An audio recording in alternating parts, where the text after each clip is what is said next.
Hey, I'm back again for the third video this morning.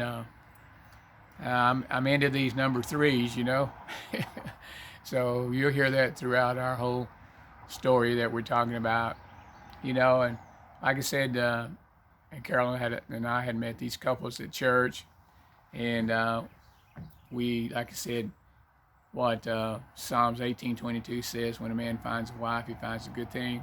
Men understand that you find a good thing when you find a wife, and that they have favor with the Lord. And that's what I was having. Now, when we say have favor with the Lord, the favor is not going to totally be upon you, the man, or totally be upon you, the woman. It's going to be upon you as a couple. And so that's why, Carol and I shared all our adventures together, all our successes together, all the victories, all the overcoming abilities together. And we came in agreement on those things that we was going to work as a couple, and that's what we're still doing now. And so anyhow, we were at church, and so all of a sudden we were talking to the chaplain and his wife. We got to meet them, and I think maybe we had supper with them or something. Anyhow, we got a chance to visit with them, and they were saying that they liked us, and they just had that feeling about us and whatever. And Carolyn would look at me, and I look at her, and it was almost like, yeah, we know, okay. But anyhow, they would say to us that we were wanting somebody to be over our young marriage group, our young married couple, or the married couples in the chapel. Now you have to understand there probably wasn't very many older married couples in that chapel setting, because unless there were some older military people, and they had ones that older, I say older military peoples in their 50s or so, 40s and 50s, 60s or whatever, they were had their own group and everything. But anyhow, Carol and I were asked to be over the young marriage couple, and we said, well, I tell you what, we won't give you an answer right now. We'll give you an answer later. Okay? I said okay, and so we talked about it, and she said, well, what does a young married couple, one over the young married couples do? I said, I don't know. We just do what we would want to do and how we want to see things go. Oh, I like that, because I know we're gonna have fun. And I said, okay. So we went back and we told them, said, we talked about it, we prayed about it, and we were in agreement. We will do that. And we said, okay. So here we are, the president and the vice president of the young marriage couple at Claver Chapel. So there's a lot of adventures that we would start on. And I was talking about being in church and everything. And I'd like to also share this with you. When I was at church today, or actually Sunday, today's Monday. I was at church today, and we were talking, and they're good about explaining about how to live an overcoming life and what the promises of God is and are, and so that's very important to be able to hear those and to know those as well. So, we would begin to talk about that, and I thought this was a wonderful thing. They brought this before the church that day. We're dealing with all this deal about the COVID-19, and the pandemic, and all the problems that are happening, how it's shutting down, isolating, and the whole deal, And so while I was sitting there, the Lord spoke to me, and He said, the COVID-19 is the name that those that want to hurt the United States is using that name to hurt the United States. And you say, who are they? The evil people that are being used. Whoever you see that's doing things like that, then you would know who's doing that. And we know there's always the people in the front. There's people that carry out these orders and things like that, and then there's those in the background which you never see, so they never get pointed out as, so that's where all that's coming from. So anyhow, that he said to me, he said, this is the name that's been given to this problem. And so now this name has caused all this problem. It has shut down a lot of businesses. It's making people wear masks. It's giving in to hurting our schools. It's beginning to hurting jobs. Like I said again, businesses are being closed down. And I heard a statistic that I didn't like. It said that during this whole time of isolation and being isolated at home and stuff like that, that there's a great depression that's beginning to come over people. And we know what that brings a lot of time is suicidal thoughts and just giving up, and whatever's going to happen is going to happen.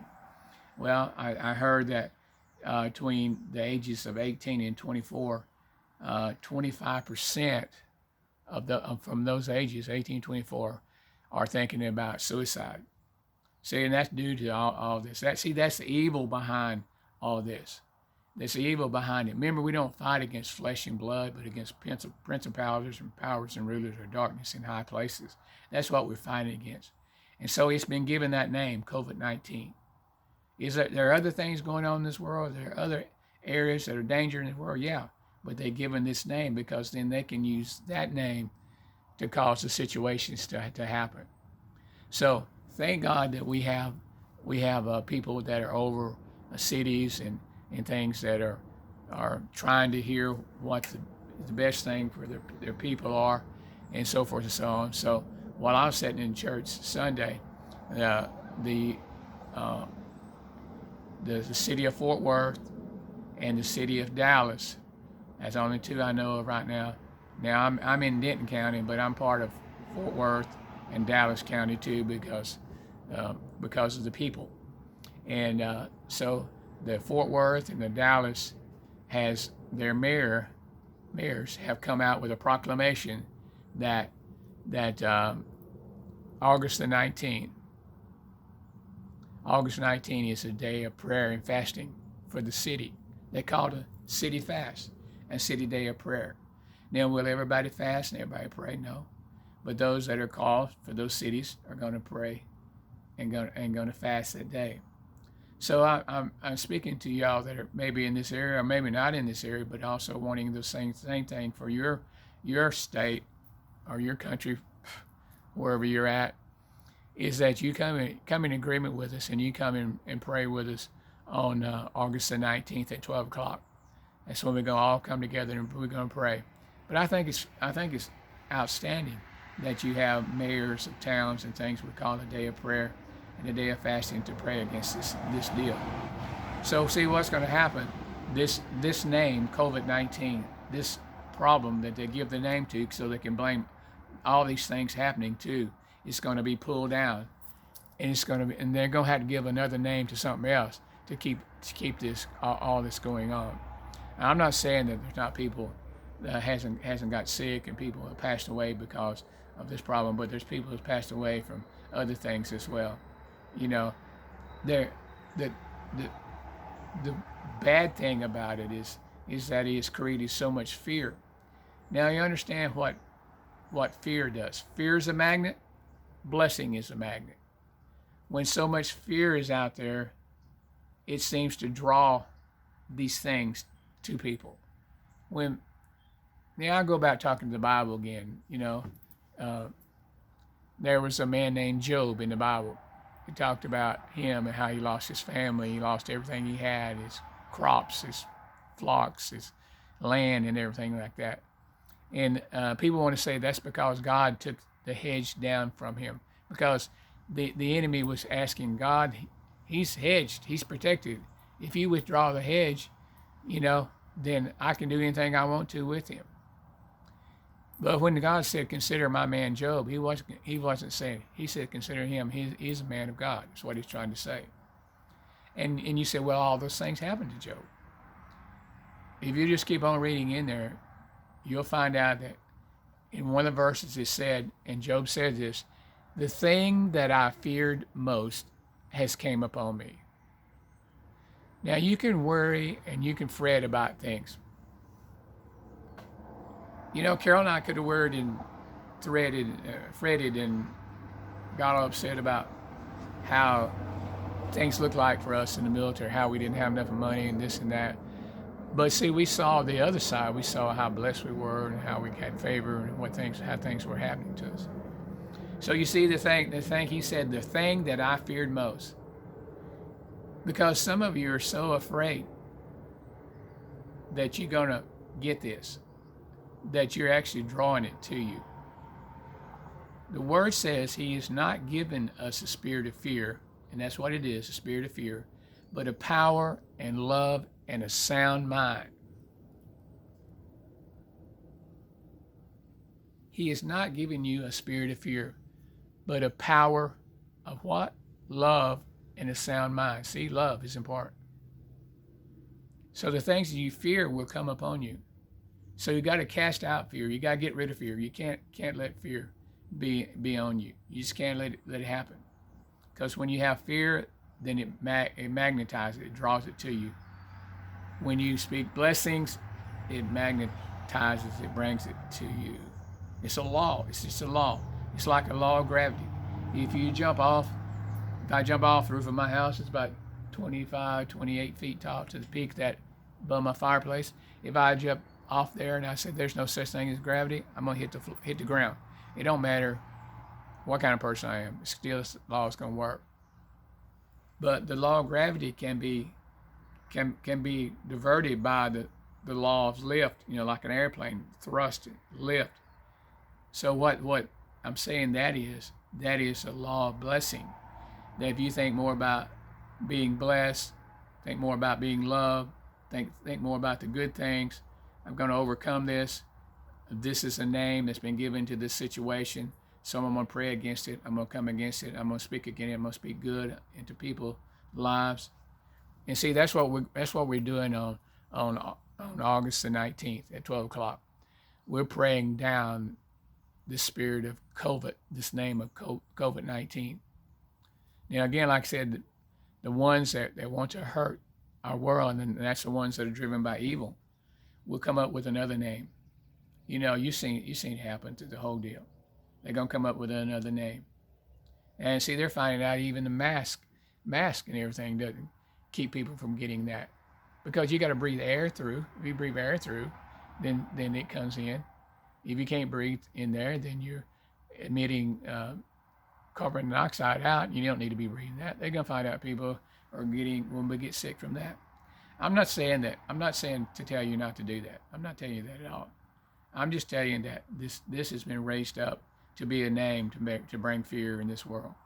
When you bring fear, when a person brings fear, intimidation and fear, then that gives them power to do whatever they want to you. Man, you remember when you was a kid and the big guy come against you, man, the bully, and they're bullying in the schools now too. When the bully comes against you, you have such fear, you have such panic, they can pretty well do whatever they want to with you. Now, when I remember a time when I was in high school, the way that we settled things was, if someone was picking on you or whatever, then the coach would get them behind the school or bring them in the gym and put boxing gloves on them. I remember this one big guy. I don't know why he wanted to do this. I mean, he was a sports person, a jock, you know, and he was popular and everything. He didn't have love. That's what he didn't have. So he thought all these other things. So he thought if he could bully this little kid that he could. Well, he picked on this little scrawny kid, you know. And there's no way this little David could fight this giant, you know. So the coach got him and brought him in and said, okay, so-and-so said you've been picking on him. And so he said, I'm going to settle this. We're going to go in the gym and put the boxing gloves on and y'all can settle this. Well, see, the big guy thought, oh man, I'm going to mop up the floor with this little dude. I'm going to whip him all over the place. Well, they got into the gym. The big guy was over here. The small guy was over here. He said, okay, we're going to fight this out. And the big guy, he was ready. He had his gloves on. And the little guy, I mean, he was terrified. He had so much fear. But the coach said, this guy is going to fight in your place.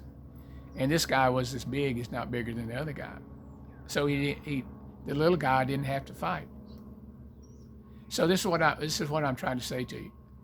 That fear will make you think that you're the little guy up against this big bad thing, COVID-19. Now, has it caused some problems and people got sick and all? Yes, it did that. But God is going to give you a substitute to help you fight this, so you will not be in fear. Now, when that guy stepped up and he put the gloves on, well, the guy that was bullying him said, "Well, this is not fair." He said, "Well, why is it?" "Well, this guy's bigger than me." Say, "Well, you should have thought of that before you picked on this little guy." So this little guy is standing behind this guy now. Do you think the little guy has fear now? No, he don't have no fear. He don't have no fear because he's got someone standing in the gap for him to fight for him. And that's what we're doing for you, especially in these two cities, Fort Worth and the Dallas area. That has actually brought the proclamation of what they're going to do. But we're fighting for you where you're at too. You're not walking in fear no more because you have someone who comes up beside you. If you understand there are more with you than they are against you, that's what the word says. There is more with you than they are against you. Then you will not walk in fear. So we're praying August the 19th at 12 o'clock, and we're pulling this bully down, this bully COVID-19 down. Now, will there be another bully pop-up somewhere? Yeah, they'll probably put another, what they would call their champion up. But our champion always wins over that. And we're going to win over this COVID-19. So stop walking in fear. Start walking in the blessings. Start walking in the favor. You weren't made for fear. You were made to live forever, in which you will in one or two places, heaven or hell. You actually was made to live forever here on earth, but sin came in this earth. So you were made to live and not have fear. Fear came about to bring you down, to make you sick, to make you be in poverty, to make you not an overcomer, not a one that doesn't know about love and can't receive love. That's what fear does. Fear was not supposed to be a controlling factor in our life, but we've let the enemy speak to our life. Sometimes people have a fear of success, have a fear of failure, fear of the unknown, fear of knowing not what to do, but it is always the fear. And when you have the fear, then it strangles you, then it ties you down, then you can't escape the consequences of fear. So I said all that to say that to this morning. Let's don't walk in fear. Let's walk in agreement. So on those days, even though maybe even in your state, who's in control of your state, if they brought a proclamation, a day of prayer, a day of fasting, and it doesn't have to be a whole day of doing without food, just maybe skip lunch that day, or maybe give up something that you would normally do, fast that, and begin to pray and come in agreement with us that this enemy would be pulled down. It's an enemy to all of us, not just an enemy to the Christians. It's the enemy to all of you, Christians and non-Christians. It's the enemy of this world, and it can't continue to be victorious and strong and to do this. So y'all come in agreement with us on August the 19th in the day of prayer, and I really believe that we'll see changes happen all over the place. So that's what we got to do. So Carol and I came in agreement that we would be the young president and vice president of the Young Marriage Club, they called it. And the beautiful thing about that is that we were able to do USO tours and things for the church, for our group. And once you have a leader, once you have someone that'll step up, and that's what we got to understand about who you vote for as president. What kind of leader do you want? What kind of leader fits your life and what you want to have in your life? So when Carol and I became leaders of the Young Marriage Club, we looked at it like, what would be exciting to us and what would be exciting to them. So we went on this venture to start all these USO tours and doing different things like that. So when we came in agreement, we told everybody what we were going to do. Everybody was so excited. So nobody had finances in the military then, but you don't have to have finances to overcome and be blessed, and to have wealth as well. But finances will come, and you will have those as well.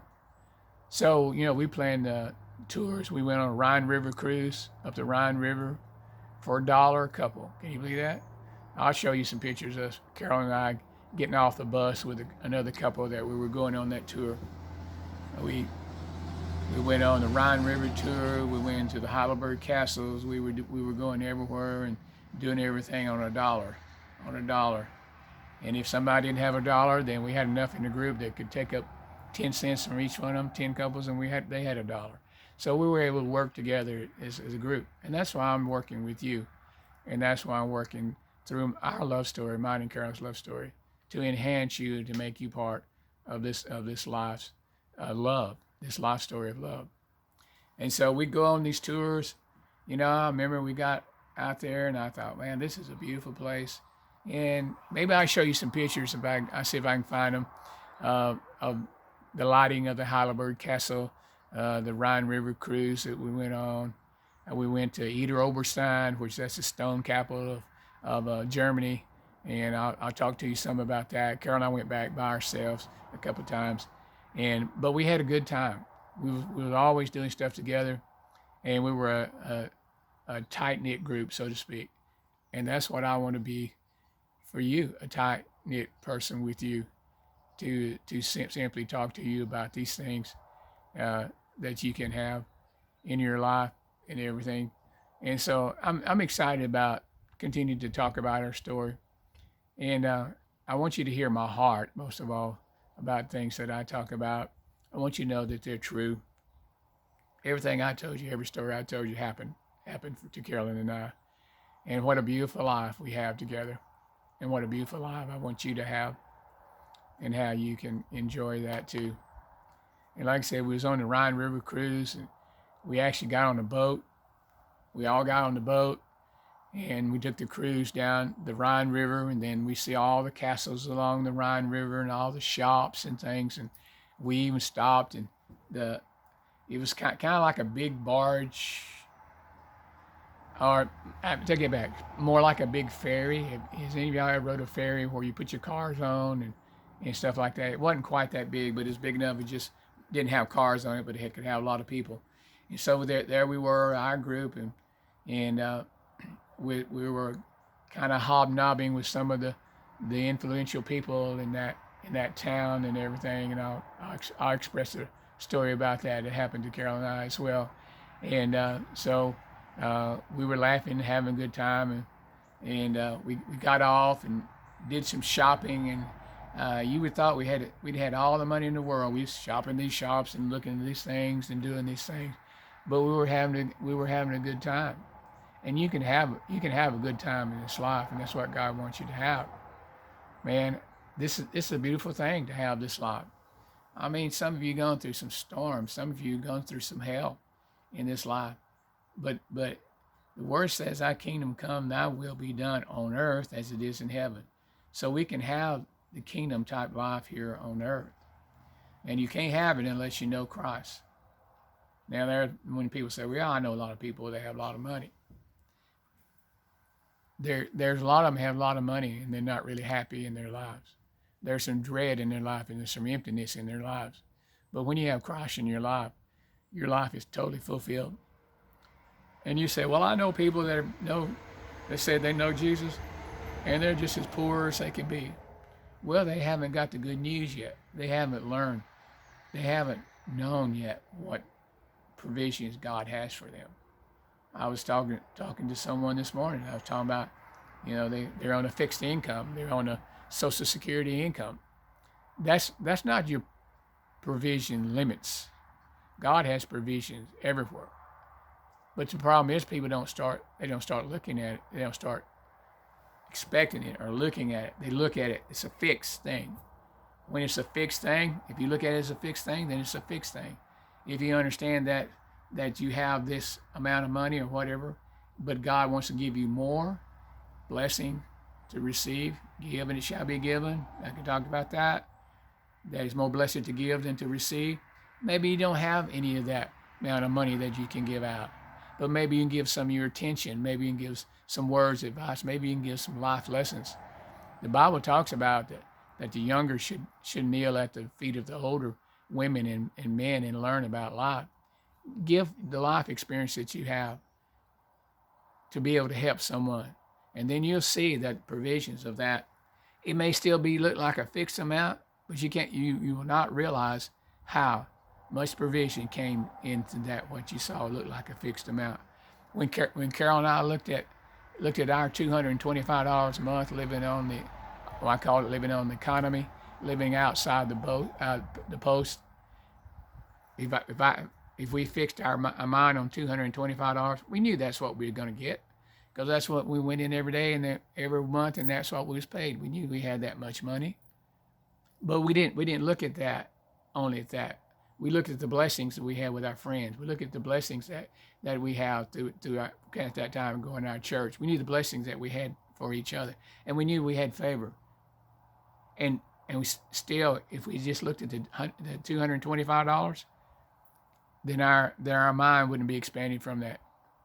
Carol and I did a lot of things, a lot more than $225 a month.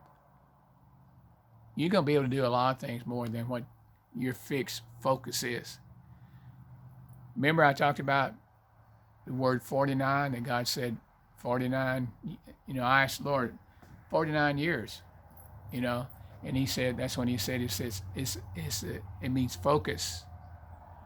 The realistic solution for humanity. The realistic, not really, idealistic solution for humanity. Idealistic thing is, this needs to be done this way. Idealistic sometimes is it may be a dreamer. It may be an imagination outside of the boundaries of a focused thing. But we focus in to know the idealistic thing is a solution to humanity, so a bigger thing. And I hope I explained that well to you. So if you're just focused on a certain amount of money, and that certain amount won't buy no more than that, and when you spend that last dollar, then you're in the hole. Now a lot of people do that. I know people make millions of dollars, and they spend $1.1 million, they're in a hole. You may say, wow, they have a big house and everything. Yeah, they have a big house, but by the time they get through paying for all their toys and things like that, they don't have anything left, so they're in a hole. Oh, they're millionaires. Well, they may make $1 million. But if they spend more than $1 million, they're in the hole. So it's how you focus about things. It's how you look at things in life. It's how you overcome things in life.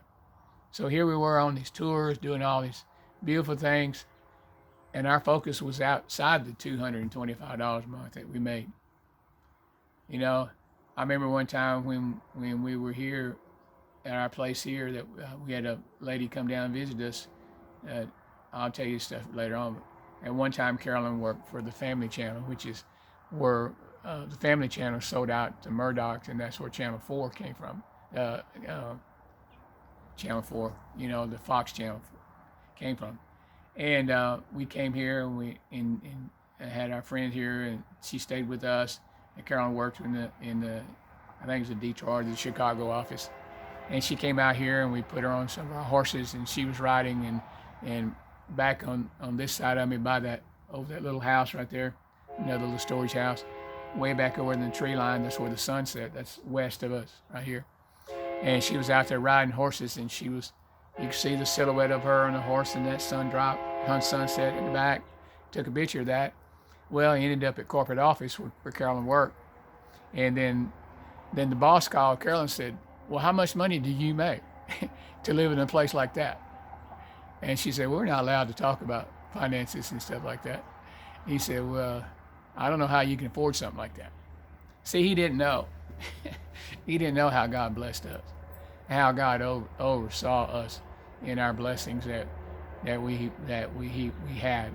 We didn't look at a fixed amount. We didn't look at a fixed situation. You're looking at a fixed situation in your love life, in your marriage life.